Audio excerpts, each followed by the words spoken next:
no que dele, por ele, para ele, são todas as coisas. No que dele, por ele, para ele, são todas as coisas. Porque dele, por ele, para ele, são todas as coisas. Porque dele, por ele, para ele, são todas as coisas.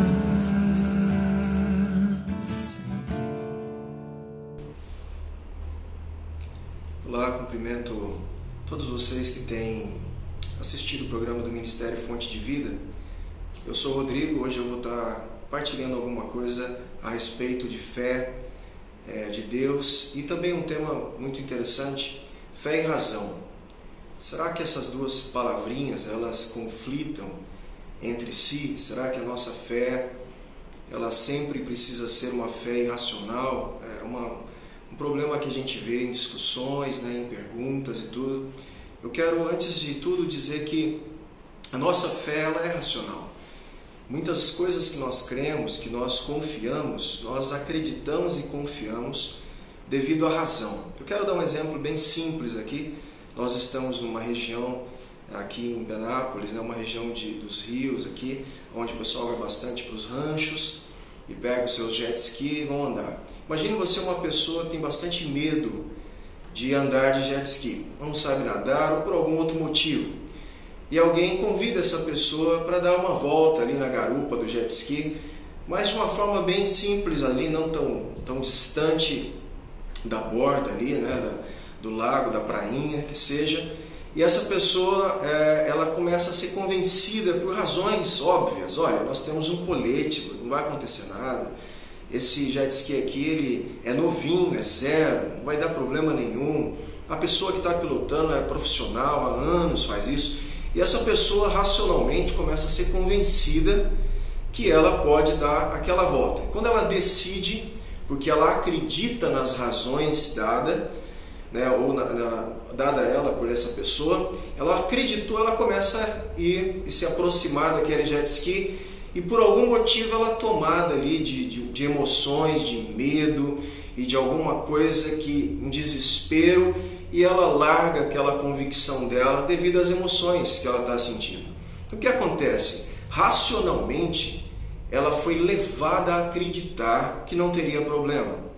E nos sentimentos, na sensação, nas emoções dela, por algum motivo, ela desacreditou, ela cancelou as razões. E eu quero dizer para você que na nossa fé em Deus é muito semelhante. Nós temos N razões para acreditar em Deus. E aí, por vários motivos, muitas pessoas têm desacreditado em Deus. Muitas vezes negando até mesmo as razões. Eu quero dar aqui hoje uma razão, duas razões para podermos acreditar em Deus, para a fé em Deus. Um exemplo de uma razão filosófica até. Eu quero ler aqui, eu trouxe anotado aqui um argumento filosófico que é embasado na lógica filosófica, tudo que vai mostrar que existe uma razão para a gente acreditar em Deus. E eu quero ler para você, são duas frasezinhas, duas premissas a gente chama, e traz uma conclusão muito simples. Então olha só, a premissa 1. Tudo que começa a existir tem uma causa. Correto? Isso é óbvio, todo mundo sabe disso. Tudo que começou a existir tem uma causa. Tem alguma coisa que fez aquilo existir. A segunda premissa é o universo, ele começou a existir. Então logo, qual que é a conclusão? O universo ele tem uma causa. E eu quero dizer para você que a melhor explicação dessa causa tem que necessariamente, ou quase que necessariamente, essa causa tem que ser uma mente inteligente, toda poderosa, transcendente, eterna, atemporal, bondosa, amorosa. E essas características, elas definem o que nós chamamos de Deus. Então o universo, nós sabemos que ele não veio do nada, do acaso, né, de um caos. Ele é fruto de uma inteligência, ele é fruto de uma organização tremenda.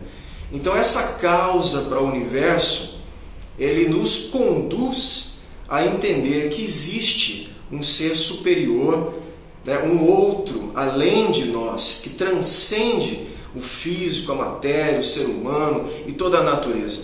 Isso que nós chamamos de Deus.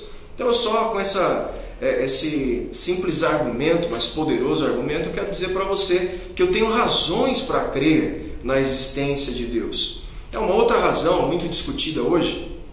Tem vários cientistas do mundo acadêmico, tanto nos Estados Unidos, isso vindo fortemente para as academias, as universidades aqui no Brasil.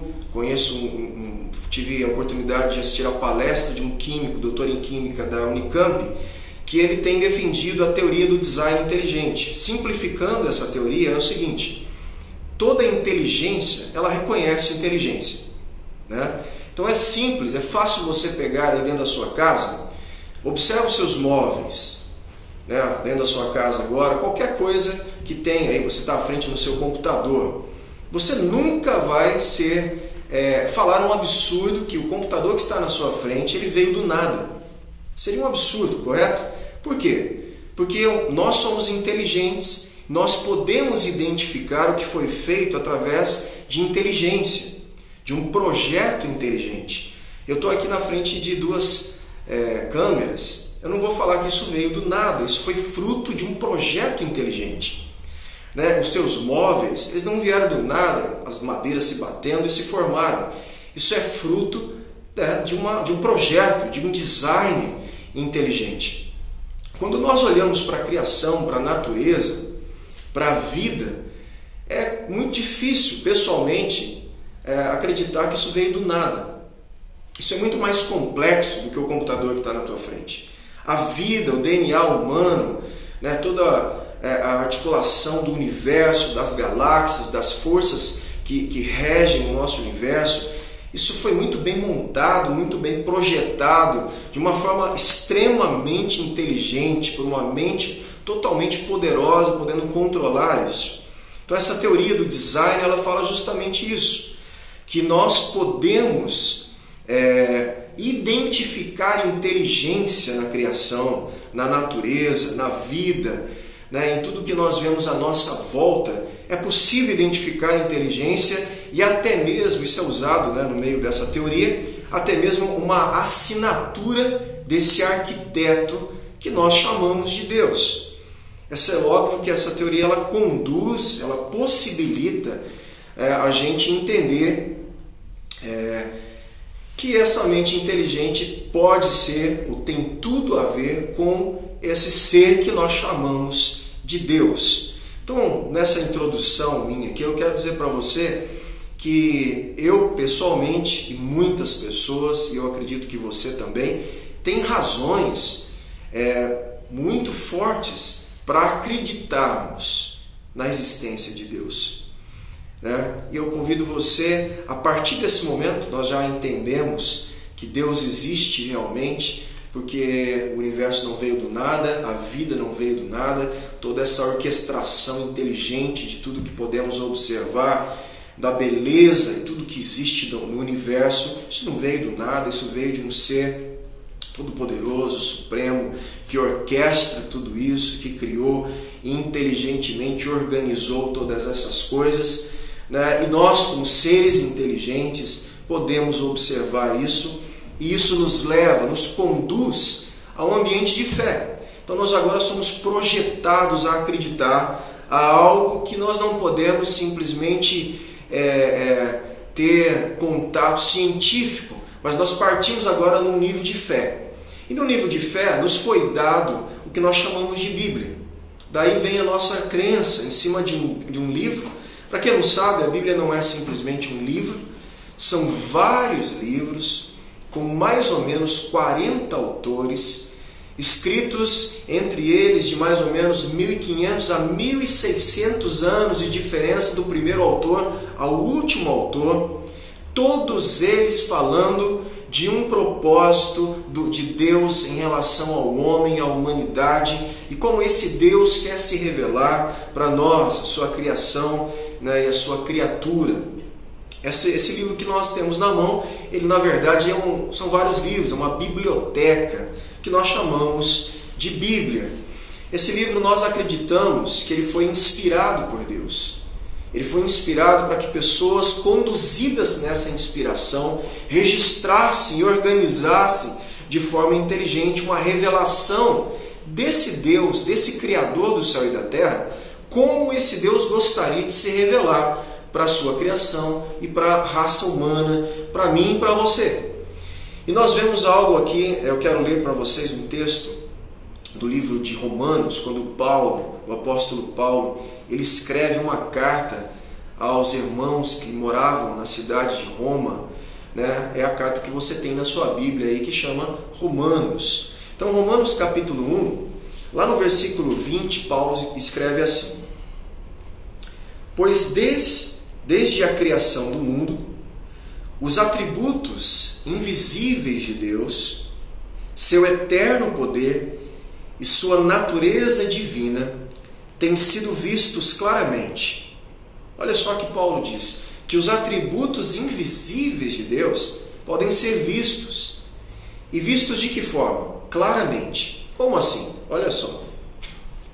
Sendo compreendidos por meio das coisas criadas, de forma que tais homens são indesculpáveis. Aqui a palavra indesculpável é justamente que nós não temos desculpa para desacreditar em Deus. A natureza é um livro aberto aos olhos de todo ser humano, para que nós possamos identificar essa mente inteligente, identificar esse projetista, identificar esse arquiteto e identificar o quanto ele é perfeito, o quanto ele é inteligente e poderoso. Paulo está falando justamente disso. E ele continua dizendo assim: porque tendo conhecido a Deus, não o glorificaram como Deus, nem lhe renderam graças, mas os seus pensamentos tornaram-se fúteis, e o coração insensato deles obscureceu-se. Paulo está dizendo que, mesmo com algo tão claro a respeito de Deus, da criação, falando desse Criador, muitas pessoas têm negado o conhecimento de Deus. E as suas mentes têm se obscurecido, né? Têm estado em umas trevas, sem uma iluminação da vida. E a vida do ser humano tem perdido a cada dia o sentido.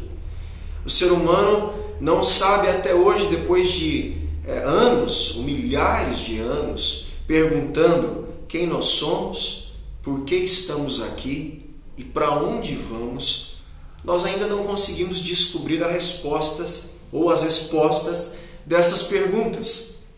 E eu quero dizer para você que é cristão ou que não é cristão, que a Bíblia nos conduz a essas respostas. Se você não sabe disso, a Bíblia não é simplesmente um momento religioso, mas é uma revelação de Deus para a sua vida. Ela quer falar com você para a sua própria vida, para você descobrir a sua identidade como pessoa na sociedade, a sua identidade, o seu futuro aqui nessa terra, mas também pós-morte. A palavra de Deus, a Bíblia que você tem na sua casa, com certeza, essa Bíblia, se você consegue lê-la dessa forma, você vai achar respostas profundas para os anseios mais profundos do ser humano.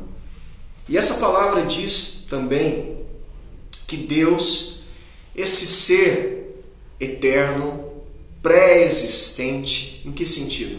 No sentido de existir antes de toda a criação, existir antes do universo, existir antes do tempo existir, existir antes do espaço existir.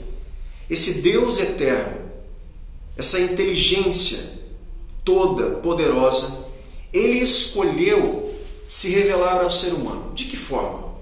Nós temos essa informação nas Escrituras, em vários textos, né? Vários autores dizendo isso para a gente. Olha, como Deus escolheu se revelar ao ser humano. E eu quero aqui, antes de ler um desses textos, antecipar a você a resposta.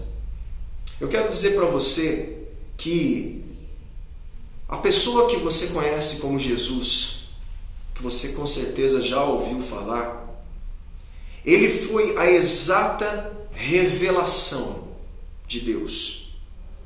Segundo a Bíblia, Jesus, ele existia, ele pré-existia antes de nascer como homem. João capítulo 1 diz isso. Diz que antes dele nascer, dele ser gerado como ser humano, no ventre de uma mulher, Jesus já existia, ele já pré-existia como Deus. E João capítulo 1 diz assim que no princípio, Jesus era o Verbo. Ele era uma palavra que os gregos usavam, ele era o Logos. Logos quer dizer verbo, palavra, quer dizer a razão de Deus. Jesus era o Verbo. E o Verbo ele estava com Deus, mas ao mesmo tempo o Verbo era Deus. Então Jesus já existia antes de vir e se tornar, e se encarnar, e habitar entre nós, e andar entre nós como uma figura histórica. Hoje provado por arqueólogos e tudo, né, a historicidade de Jesus. Jesus não é uma lenda, ele foi uma figura histórica, mas uma figura importantíssima, diferente de qualquer outro profeta que andou na face da terra. Diferente de um profeta Maomé, do Buda, ou de outros homens inteligentes, homens que colaboraram com o bem da sociedade. Mas Jesus não é simplesmente um profeta que veio colaborar com o homem ou apontar para Deus. Jesus era o próprio Deus encarnado. Essa é a grande revelação. Aí você fala, mas como assim? Pois é, eu quero dizer que esse Deus, criador do céu e da terra e da vida, ele simplesmente escolheu se revelar através de Jesus. Foi uma escolha dele. Eu acredito que esse Deus ele pode escolher isso. Ele tem essa autonomia. Ele tem isso como algo justo. Nós não podemos interferir nessa decisão. Ele é o Criador. E ele simplesmente diz e projetou um plano para que ele se revelasse na pessoa do seu Filho, chamado Jesus Cristo. E Jesus andou entre nós, o que eu digo aqui como ser humano, há 2000 anos atrás, andando como uma figura histórica, falando com pessoas, ensinando a respeito dos pensamentos de Deus, ensinando a respeito da ética, da moral de Deus. Olha, mas eu quero dizer algo para você também. Tem algumas pessoas que ainda dizem assim, olha, eu acredito que Jesus realmente foi um homem muito sábio, Jesus foi um profeta, Jesus foi uma pessoa extremamente moral, que colaborou com a sociedade, extremamente. Os valores de moral que nós temos hoje no Ocidente vieram da cultura judaico-cristã. Nós sabemos disso. Só que eu quero dizer que Jesus ele não deixou a opção de você acreditar nele como uma pessoa moral e desacreditar dele como Deus. Ele não deixou essa opção. As falas de Jesus não deixaram essa opção para a gente tem que pensar nisso. Olha só, você não tem escolha, ou você acredita que Jesus realmente era Deus e o Filho de Deus, e que ele ressuscitou, ou você não tem como acreditar nos ensinamentos dele. Eu sei que eu estou sendo um pouco radical, mas eu quero dizer o porquê disso. Como acreditar num homem que fala sobre a moral, o amor ao próximo, e neste mesmo homem nós ouvimos palavras semelhantes a esta. Ele diz assim, eu sou o caminho que leva ao Pai, a Deus. Ele se declarou como o caminho, o único caminho que leva a Deus. Nós estamos numa sociedade hoje que diz, olha, todos os caminhos levam a Deus. Relativizamos muitas coisas. E Jesus naquela época, e até hoje, essa declaração ela fica como verdade, ele diz assim, a questão é o seguinte, não existe caminhos para o Pai, Ele diz: eu sou o caminho. E ele diz algo mais. Ele diz: eu sou a verdade. Olha só que incrível. Hoje, no mundo onde eu tenho a minha verdade, você tem a tua verdade, o outro tem a verdade dele, e nós parece que não existe verdade nenhuma, e que cada um pode fazer ou acreditar na sua verdade. Vem um homem que você fala que foi um homem moral e muito inteligente, como muitas pessoas podem ver e observar, e ele diz que ele é, além do caminho, ele é a verdade. E ele ousa dizer mais uma palavrinha do que ele é. Ele ousa dizer o seguinte: eu sou a vida. Como acreditar em Jesus simplesmente como uma pessoa inteligente? Se você ouvisse alguém dizer hoje: olha, eu sou a verdade, eu sou o caminho, eu sou a vida, com certeza você iria dizer que essa pessoa estava louca, no mínimo. Uma pessoa insana. Como uma pessoa dizer que ela é a verdade? Como uma pessoa dizer que ela é a vida? Ele não está dizendo nem que ele tem a vida, ele está dizendo que ele é a vida. Ele é o único caminho que leva a Deus. Eu quero dizer o seguinte: Jesus não deixou para você e para mim uma opção. Ou nós acreditamos em tudo o que ele nos ensinou, ou ele, então, nós temos que considerá-lo como um louco que não sabia o que estava dizendo. Ele pregou o amor ao próximo, mas ele se declarou Deus. Ele pregou para perdoar as pessoas, mas ele disse que ele era a verdade e a vida. Qual o critério que devemos usar para separar? Isso aqui eu acredito no que Jesus disse, isso aqui não. Eu acho que isso aqui é bom para mim, isso aqui não. Eu quero dizer, você não tem escolha. Ou pelo menos você tem, na verdade, uma escolha.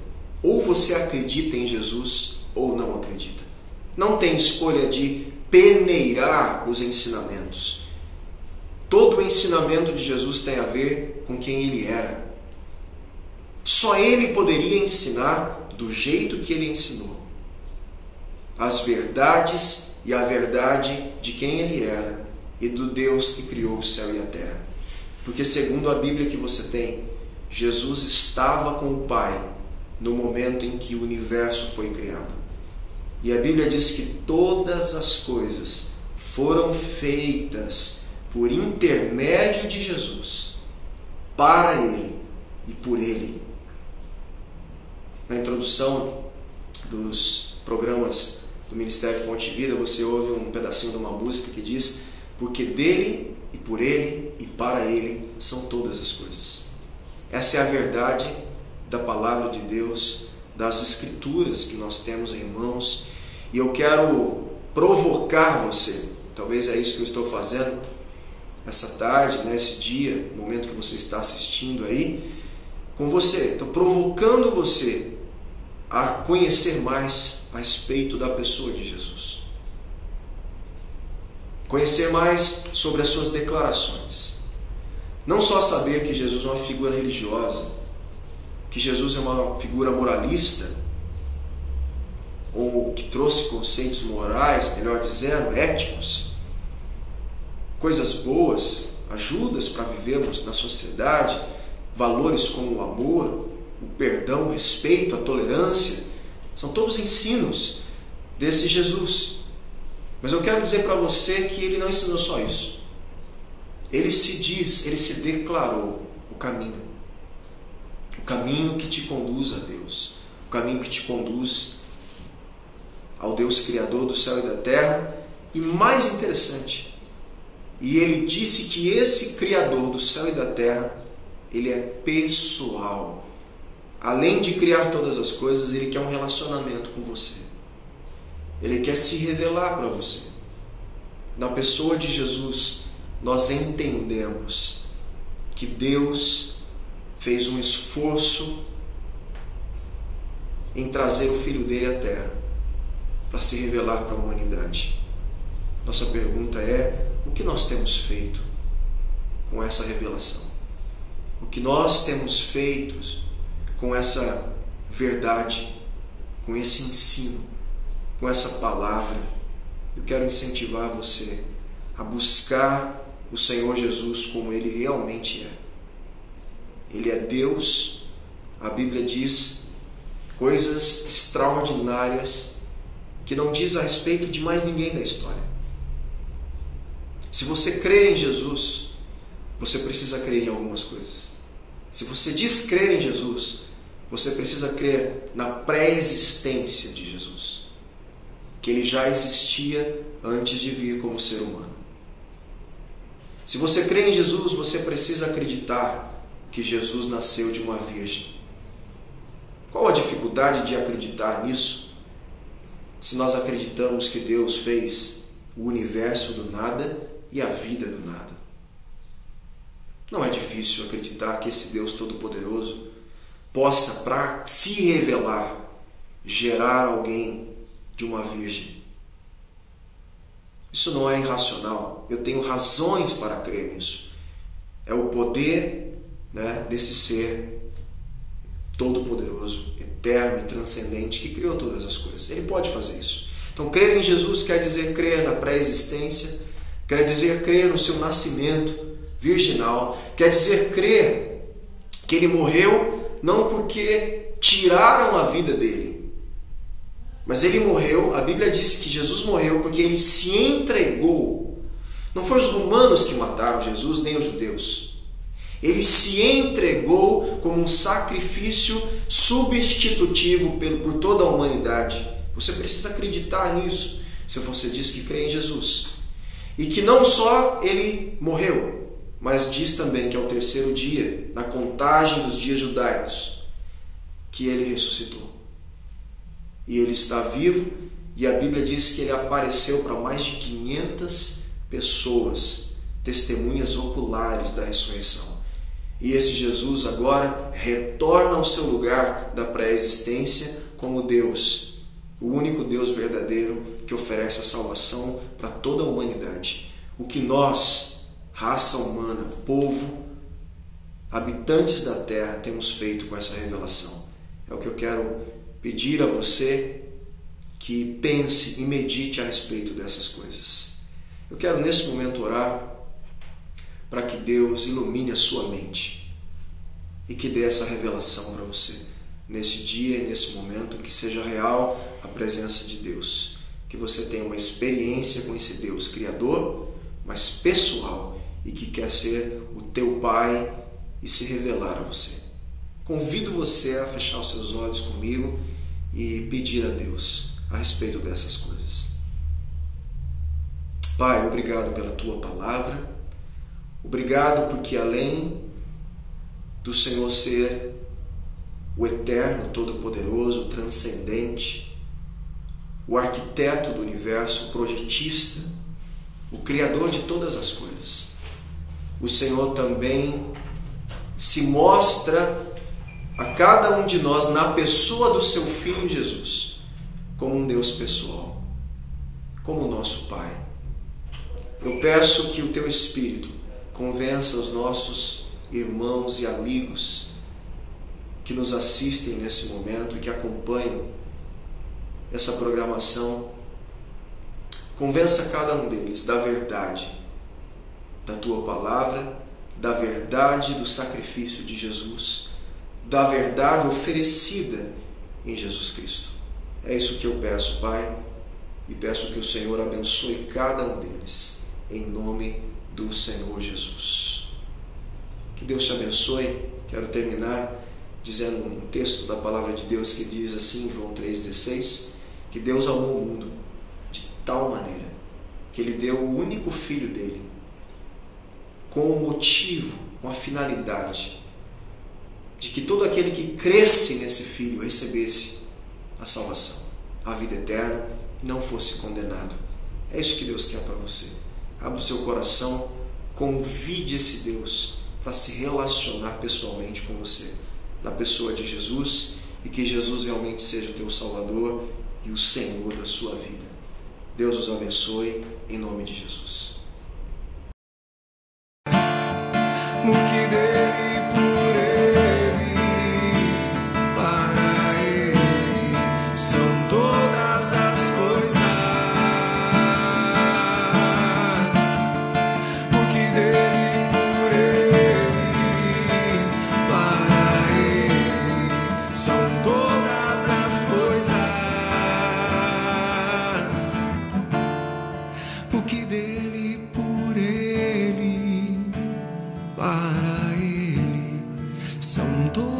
todas as coisas